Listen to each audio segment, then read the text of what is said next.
A very good evening and salam suraku sayang. You're now watching TVS News and these are the headlines. Santubong, a historical town. Public gives thumbs up on Rukun Negara education. 6.8 magnitude earthquake strikes off the coast of Chile. The Kuching city landscape will be transformed through various development projects pioneered between the federal government and the state government. In realizing this, the Urban Development Authority Holdings Berhad has sealed the agreement with Sarawak Economic Development Corporation (SEDC). Chief Minister Dato' Petinggi Abang Johari Tun Openg said this project will bring a dynamic change in developing Kuching South area.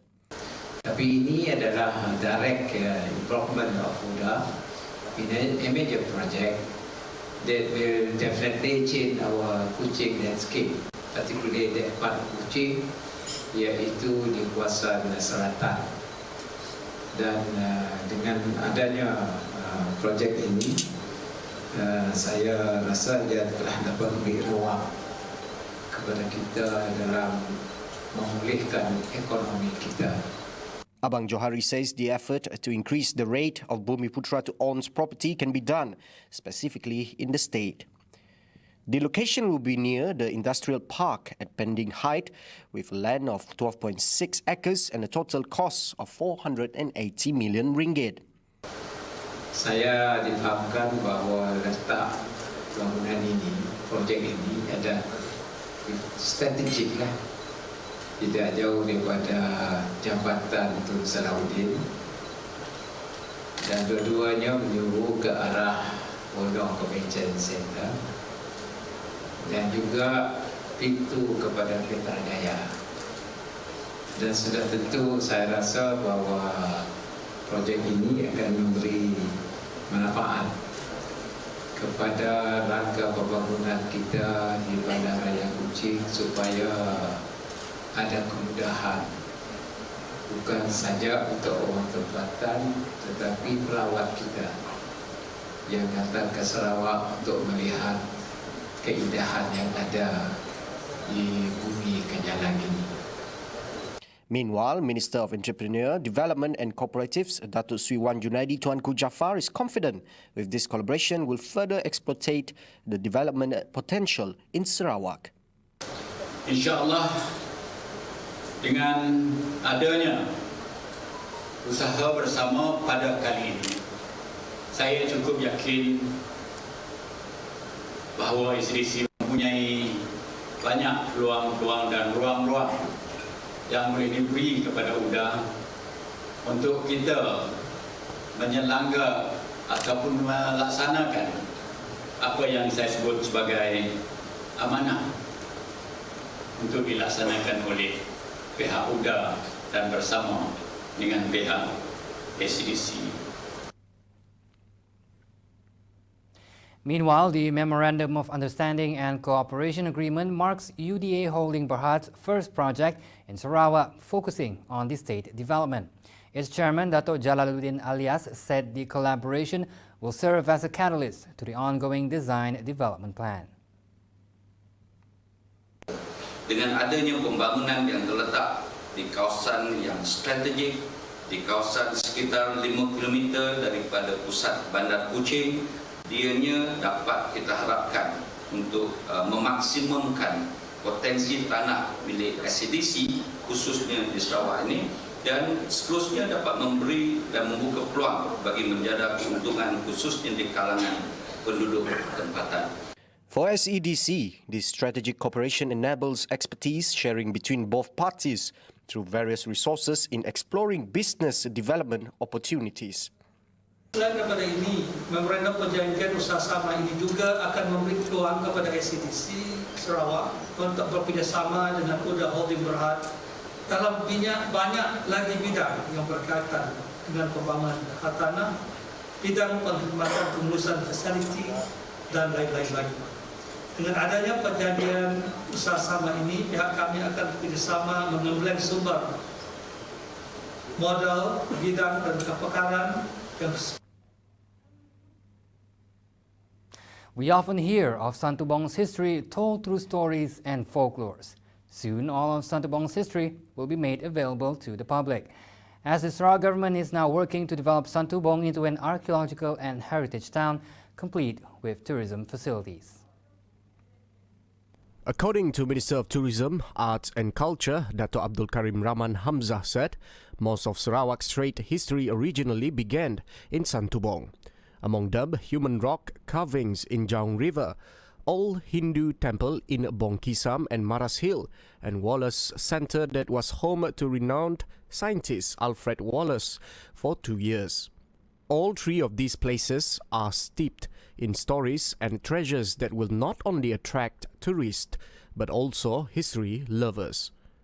Karena di sinilah juga kalau kita lihat mulanya perdagangan dengan dunia luar untuk negeri Sarawak, dan di sini juga letaknya makam Sultan Tengah. Dan pagi tadi kita telah melawat 3 tempat, satu di Sungai Jaung dan yang kedua di Bukit Maras ataupun di Bongkisam, dan ketiga di sini adalah di Wallace Centre. Tiga-tiganya ada ceritanya sendiri, ada khazanah dan juga the earlier settlement probably mungkinnya bermula di situ, dan juga di Santubong karena Sungai Jaung dengan Santubong ni dia bersebelahan. Di tempat itu kita akan bangunkan kemudahan-kemudahan untuk pelancongan, untuk mereka yang minat kepada barang-barang purba, dan akan dibuat galeri dan sebagainya lah di tempat itu. Meanwhile, Karim believes that the local socio-economics will improve through food sales and homestay. The project costs around 30 million ringgit, which includes land purchases, and is expected to complete next February. Dan selain daripada itu, saya percaya ia akan dapat memberi kebaikan imbuhan kepada penduduk-penduduk kampung dari segi industri makanan, industri penginapan, homestay dan sebagainya, karena tempat ini adalah tepi laut, dan selain daripada itu industri-industri yang bersangkutan dengan pelancongan craft dan sebagainya. Kos keseluruhan termasuk kos pengambilan tanah lebih kurang 30 juta. Untuk ketiga projek. 30 juta, dan kita jangka projek ini akan siap lebih kurang Februari tahun hadapan. Ya, sedikit lambat ekoran daripada PKP. Ya. Get fit and healthy before climbing, advised Minister of Tourism, Arts and Culture, Dato' Abdul Karim Rahman Hamzah to avid climbers.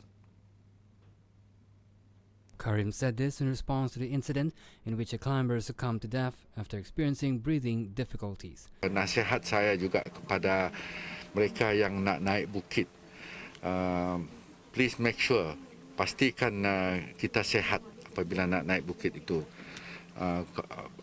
Berkeupayaan untuk naik. For those who want to go up, it's not an easy feat. Make sure that you are very sure that you are fit enough to go up any hills. Meanwhile, he said his ministry and Sarawak Tourism Board (STB), as well as Sarawak Forestry Corporation (SFC), will work together to ensure basic facilities such as toilets and tourist shuttles are provided. All this to ensure no untoward incidents befall climbers. Tempat-tempat seperti ini ada kemudahan-kemudahan yang asas untuk pelancong-pelancong, sama ada pelancong tempatan ataupun pelancong luar. Toilet yang bersih dan tempat untuk mendaki gunung ataupun masuk dalam hutan itu properly guided.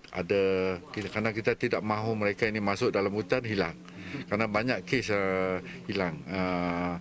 Terutama sekali di Santubong inilah. Mereka masuk, sepatutnya mereka mesti memaklumkan apabila mereka nak naik bukit itu, memberi tahu kepada rangers, mereka nak naik pukul berapa orang dan sebagainya. Tapi adalah juga kadang-kadang mereka naik tanpa memberi tahu, dan di sinilah kadang-kadangnya masalah timbul. The proposed increase of compound rates to 10,000 ringgit for violating regulations under the Prevention and Control of Infectious Diseases Act 1988, Act 342, requires the amendments of two acts. Senior Minister, Security Cluster Datuk Seri Ismail Sabri Yaakob said the two acts are the Interpretation Acts 1948 and 1967, as well as Act 342. According to Ismail Sabri, the matter has been discussed in the Cabinet meeting last week, and the Minister in the Prime Minister's Department Parliament and Law, Datuk Taqiyuddin Hassan, is conducting the study on whether the amendment is required. For the record, a total of 2,191 compounds issued in Sarawak. According to Sarawak Commissioner of Police, Datuk ID Ismail, the compounds were issued against violators throughout the Movement Control Order, MCO, from March 18th up till August 31st. Setakat ini bermula pada 18 Mac yang lepas sehinggalah 31/8 iaitu semalam sejumlah 2,141 kompaun telah dikeluarkan oleh pihak polis meliputi kesalahan-kesalahan seperti aktiviti dalam pub ataupun kelab malam, gagal menyediakan catatan keluar masuk premis, tidak pakai penutup muka dan premis yang beroperasi lebih masa dan juga aktiviti perjudian. Meanwhile, Prime Minister Tan Sri Muhyiddin Yassin on Friday had agreed with the Health Ministry's proposal to increase the compound rates for offences under the Act 342 to at least 2 or 3 times the current rates. However, he said that this matter has to be studied and Act 342 needs to be amended first. The Rukun Negara education is key to fostering unity in diversity and educating students about civic responsibility towards the nation. National Unity Minister Dato' Halimah Muhammad Sabri has urged for the principles contained in the Rukun Negara, which will be included in the education system, to be put into practice instead of mere decoration. TV has gathered reactions on the matter, and here are their views. I agree with Dato' Halimah. Rukun Negara shouldn't be just there as a decoration or just in the syllabus to make our syllabus looks perfect. No. The presence of Rukun Negara in our syllabus should be able to help our students to become a better citizen, and also a better citizen by appreciating and understanding the true meaning of those 5 principles. I think that Ministry of Education had done a very good job in instilling those values in our students. Kami setuju dengan kenyataannya sebab pada pandangan kami dalam kelas pelajar lebih fokus bila belajar berbanding dengan kelas-kelas tambahan, kelas-kelas lain. Bila kita pupuk nilai Rukun Negara dalam pembelajaran, pelajar akan mudah memahamilah, dan seperti yang kita tahu adalah Rukun Negara itu adalah salah satu benda elemen yang penting yang perlu ada dalam diri setiap insan. Okey, bila yang tahu tentang Rukun Negara, yang faham betul-betul apa maksud Rukun Negara ya, 5 prinsip Rukun Negara semua ya. Okey, bila yang tahu semua benda ya, lama-lama yang akan fahami. Bila yang fahami, contoh macam hari kemerdekaan, ke situ padah pun lagi yang dah tahu dah. Merdeka maksudnya bebas. Bebas saya apa? Bebas dari penjara. According to Halimah, the Education Ministry and Higher Education Ministry are studying to create subjects formed on the basis of the Rukun Negara or the Malaysian National Principles from preschool until tertiary level. Meanwhile, the Yang di-Pertuan Agong Al-Sultan Abdullah Riayatuddin Al-Mustafa Billah Shah also calls for Malaysians to embody the Rukun Negara principles as way of life. According to His Majesty, the 5 principles of Rukun Negara form a formula on how the people from various races, religions, cultures and languages can overcome differences and embrace diversity to live in harmonious environment. Sarawakians celebrate Malaya's Independence Day on August 31 in the same spirit of their peninsula kin. Deputy Chief Minister Tan Sri Dato' Amar Dr. James Jemud Masing expresses hope that Peninsular Malaysians would also recognize Sarawak Independence Day on July 22nd. Hence, TVS went to the ground and asked the public on the celebration of equality. Should July 22nd be recognized and celebrated by our counterparts in Peninsular Malaysia, similar to how Sarawakians celebrate August 31st? Therefore, it is Sarawakians' hope that when July 22nd arrives, Malaya would reciprocate in the same spirit as portrayed here in Sarawak, a notion of equal partners. As a Sarawakian, Also, as a Malaysian especially, I think that the West Malaysian should also celebrate Sarawak's Independence Day so that they recognize our Independence Day as much as we recognize their Independence Day. After all, we are Malaysians, and Malaysia is a coalition of three nations, which is Sarawak, Sabah, and Tanah Melayu. I think it's a good occasion and practice because for so many years, some Malaysians, particularly from the peninsula, have little knowledge about Sarawak. 22nd of July is an important date in Sarawak history and also Malaysian history because gaining independence from being colonized has put our path along with Sabah and Singapore to form the Federation of Malaya in 1963. It would be a good occasion to be appreciated and celebrated by all Malaysians, as it is an important date in not just Sarawakan history but also Malaysian history as a general. I personally think it's something to consider, a good way by our leaders to celebrate Sarawak Day. Why can't we celebrate State Independence Day too? A good way to remember it by celebrate it. After all, we are Malaysians. Masing noted that both Sarawak and Sabah share the pride of Malaya gaining her independence from the British in 1957 and being able to stand on her own 2 feet. He said this in a statement in conjunction with the National Day celebration. 5 kilograms of debris were successfully removed from the Miri Sibuti Coral Reefs National Park in an underwater cleanup on Monday. Organized by the Sarawak Forestry Corporation (SFC), the event drew a total of 40 participants from various agencies and diving clubs in the bid to raise awareness on marine pollution. The event, funded by Petronas under SFC Petronas Eco Marine Project, was graced by SFC Chief Executive Officer Zulkifli Muhammad Aton at the Marina Bay Jetty Miri in conjunction with 63rd National Day celebration. Zulkifli, who is also a controller of National Park, said coral reefs around the Miri Sibuti is now vulnerable to human threats such as trawlers and ghost nets that stuck at the bottom of the ocean. According to him, 5 trillion plastics in the ocean estimated in 2019 and wreaking havoc on marine ecosystems. The 40 participants comprised of divers from SFC, Fire and Rescue Department Bomba, Department of Fisheries, Marine Police, Northern Sarawak Journalists Association, Whale Shark Miri, Dive at Borneo, Miri Divers, Future Ocean Borneo, Kenyalang Underwater and Forest Department. Sarawak recorded no new positive COVID-19 cases today. The State Disaster Management Committee, SDMC, in a statement said there were 24 new persons under investigation reported, with no cases awaiting results. The total number of positive cases remained at 699. The Alam cluster remains the only active one, with 8 cases in total.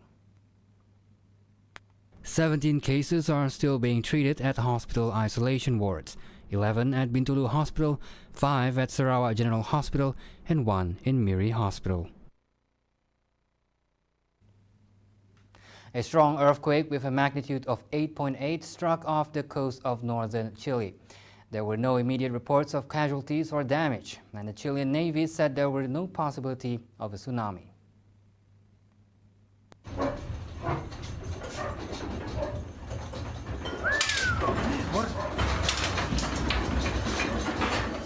The quake occurred at 12:09 a.m. local time at northeast of the Atacama city of Valenar. A few minutes later, a second quake occurred with a preliminary magnitude of 6.3. The quake was felt as far south as the capital, Santiago, and in Antofagasta, 1,330 kilometers further north. Local radio stations reported that boulders broke off hills, causing electricity was briefly cut off. Well, that's all we have for today. Thank you for watching. I'm Razi Ahmad for TVS News, anytime, anywhere.